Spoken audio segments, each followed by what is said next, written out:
This is Robert with DC Trolling Motor, and I wanted to introduce this video in a separate cut because we had a little bit of a filming issues.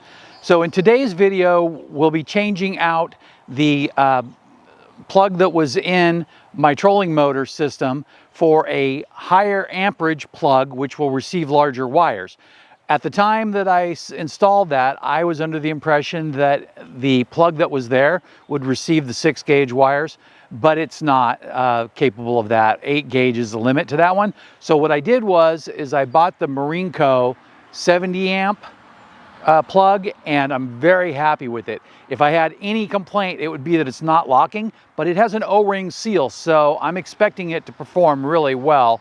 And the installation went pretty well, other than the boat parts. Everything else is good. So I took some Ester pictures, and I'll be adding those to the top of the video just like I normally would, so that way you can see some close-ups of some things with a little bit better picture and a little bit better lighting. So enjoy the video. Today what we're going to do is we're going to switch out the trolling motor plug for a Marinco 70 amp trolling motor plug. The reason I went with this plug was because it's easy installation, high amp, and it fits the wire. In a previous video, I switched out my battery and I changed the wire to go with it. When you're going through your system and you look at your wiring, make sure that you're up to date, and wiring gets corroded and the covering does dry up a little bit and wears out. So I decided that this was a perfect time to go ahead and switch up to a brand new solid copper 6-gauge welding wire. The system is rated at 8 gauge for this distance because it's not that far to the middle of the boat, but it never hurts to go a little bit larger to go up to 6 gauge. So first thing we're going to do is we're going to uninstall this. You can see here that I've unplugged the wire that's going to the trolling motor, and we'll just set that aside for now. That's the last thing that we'll deal with. Keep it completely out of our way. And it is color coded, so we won't have any issue figuring out which one is which. Next, you can see that we have the plug here. So we'll need to do a couple of things. First thing we'll need to do is remove these screws.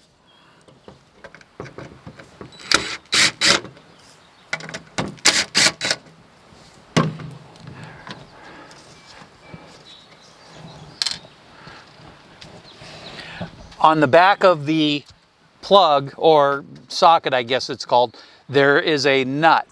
I tightened it down just a little bit with a wrench because it's plastic, you don't want to overdo it. Sometimes just spinning the plug-in socket is the easier way to do it. Once you get that off, this all just falls off and the whole plug comes apart. Then just for convenience, I'm going to put that together and just give this a couple of, put that together and then just give this a couple of spins to keep it all together. I want to point out that this is still perfectly functional. It just won't receive the wires that I have without really stuffing them in there, and that was causing me a problem.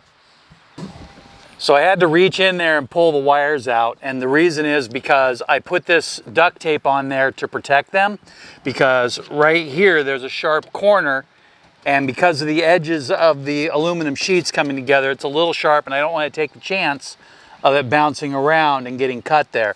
So just a simple amount of tape should solve that whole problem. So the next thing we need to do is we need to increase the size. This one here is considerably smaller than the new one here, and I'll show you the back of it really quick so you can see how much difference it is.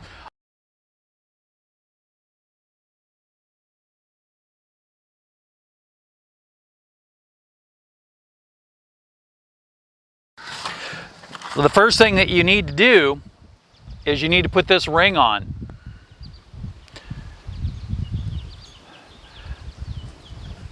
You just put that ring down just as far as you can that it won't fall down in there, because that would be kind of a pain in the butt if you had to chase it.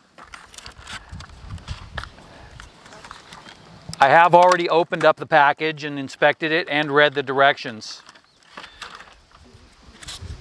There is a full set of directions here. Everything is pretty much standard. There's nothing special or crazy about it. Just pretty much standard wiring, nothing particular. So the first thing I'm going to do, take a look here. It's been crazy windy, so I had to remove the umbrella because it's been showering on and off. And I was using the umbrella to protect the camera, but because of the wind, I had to give that up. So we've got the nut on there. The next thing I'm going to do is I'm going to go ahead and feed this through.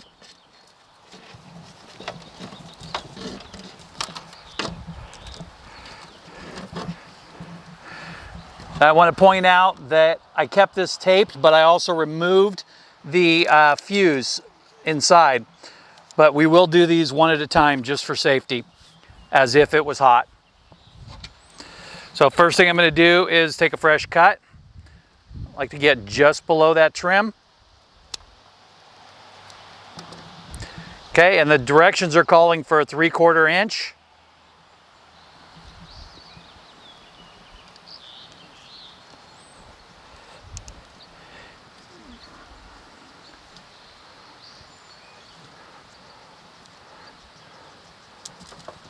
If you have a stripper that will fit this gauge of wire, use it. If not, just be really careful. You don't want to go over the size on the strip on that. On the back of your plug here, or socket, on the back of your socket, it's clearly marked. Number 1 says minus. Go ahead and remove all this.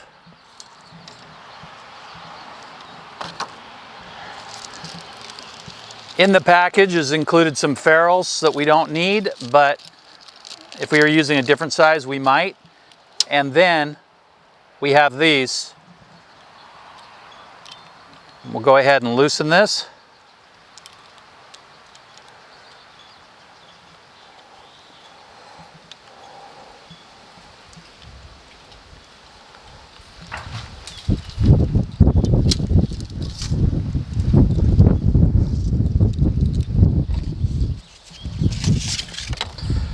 So there's 2 of these hex bolts in here.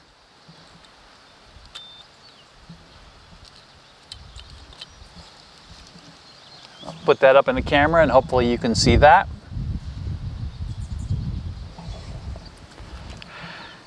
Then we have this nice and wound really tight. We don't want to overwind it, but we also want it to be as close as possible. And we want to get this whole cord in there, so that way the wire sheath is in there.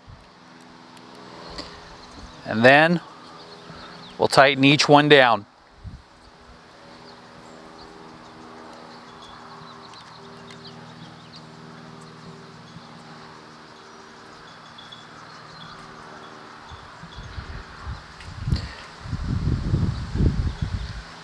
So after you get each one snug, the directions call for 20 pounds. If you have a torque wrench, you can put 20 pounds on it. And that's about 20 pounds there. Okay, it's in there and I can't pull it loose. So the next one, there's a positive right here, and I'm just going to go ahead and repeat that process. And while I'm doing that, we'll just take a 1 or 2 second break here. All right, now it's all wired and I gave it a pull to give it a test. And you can see in there, it's all firm. Then what we're gonna do is we're gonna tighten, make sure that these ones are all the way in, and it looks like visually inspecting that they are. And we're gonna grab onto that nut, see it here, and we're gonna slide these in.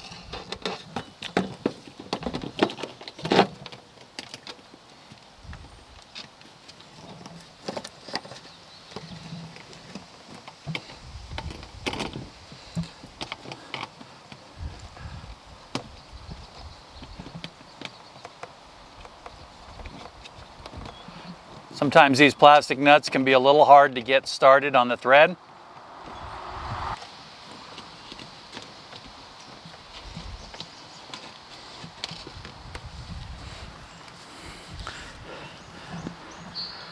So we've got it snugged in there, and you can see that we have the top side up.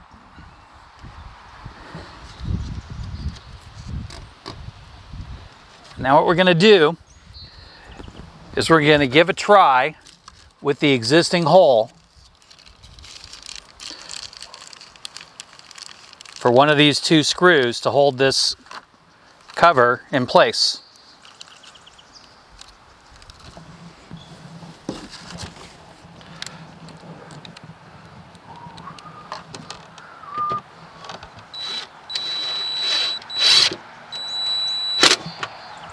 Just like that, we caught that hole. That's great.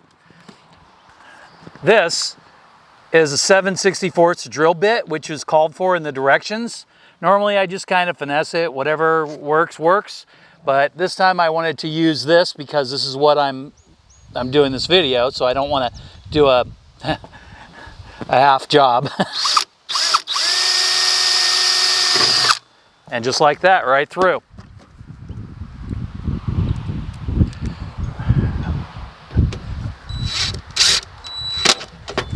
Put that on, and this half of the job is done. I'll come down with a wrench later and secure the plastic ring. I'll get it on as tight as I can with my hand right now. Then we have this part here, and the first thing you want to do with this is open these up.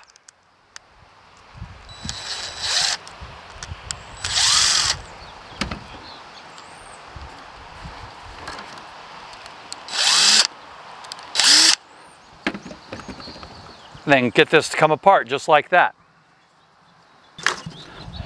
On the front side, there's 3 screws.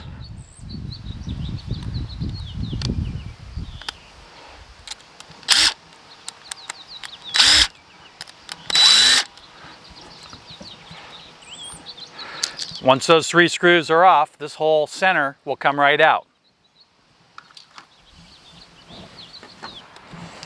I'm going to go ahead and trim these right now.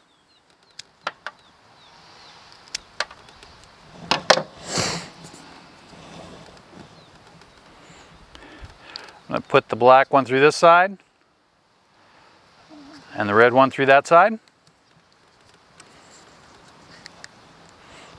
That should just barely give me enough room to work without separating them anymore.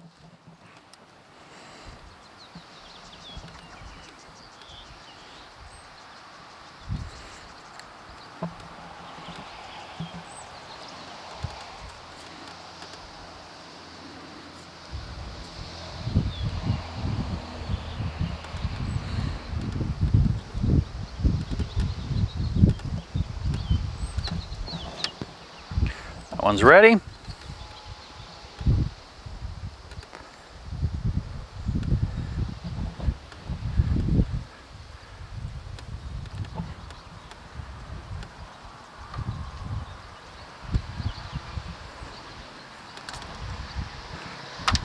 And now that one's ready.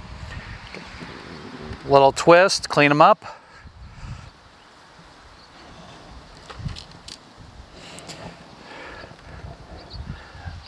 This one's marked exactly the same as the last one. Negative here, positive here.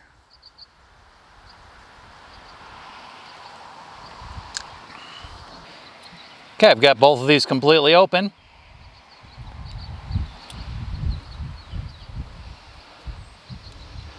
Let's start by tightening down the back one.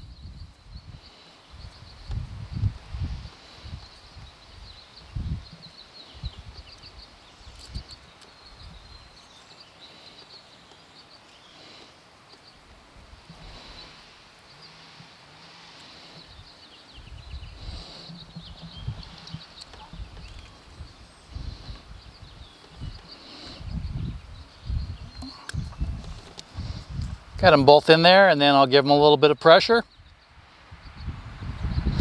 We're going for that 20 pounds.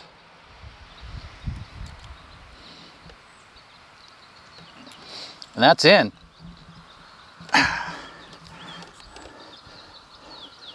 And then number 2, start by loosening these up. Gonna try not to take them out quite as far this time. Put that one in. Make sure that the cover goes inside there all the way.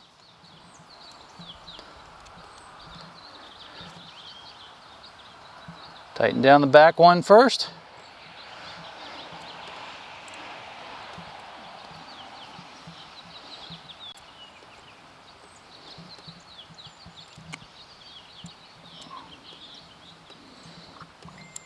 Now switch over here and snug this thing down.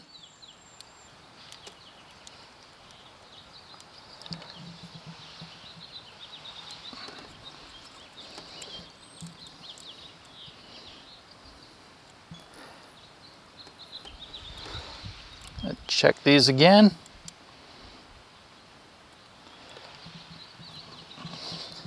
There we go. Give it a little pull, not going anywhere. Conveniently, there's an arrow right on the top and an arrow right here, so we line them up correctly. Them lined up good. Put in the screw.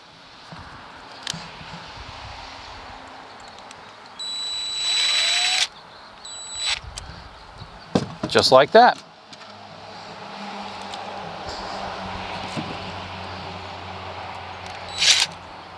You might want to do these screws by hand because they're super coarse threads. And you want to go real easy on it.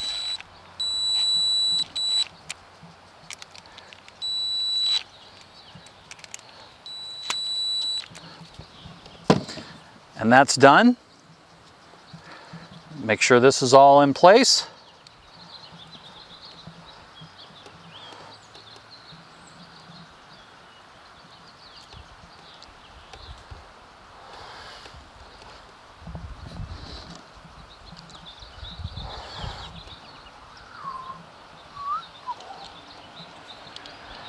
That lined up with that little holder there.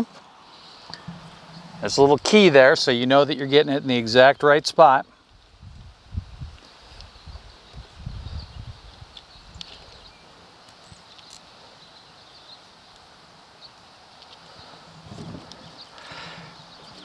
I separate them out and get them in the little grooves.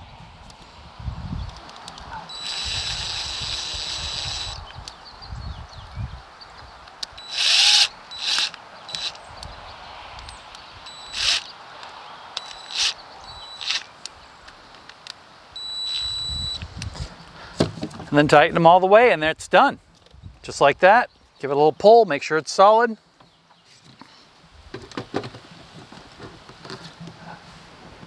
And project complete. All right, so the next project's gonna be we're gonna cut in that battery switch. So we'll get on that in the next video. Thanks for watching. Have a great day.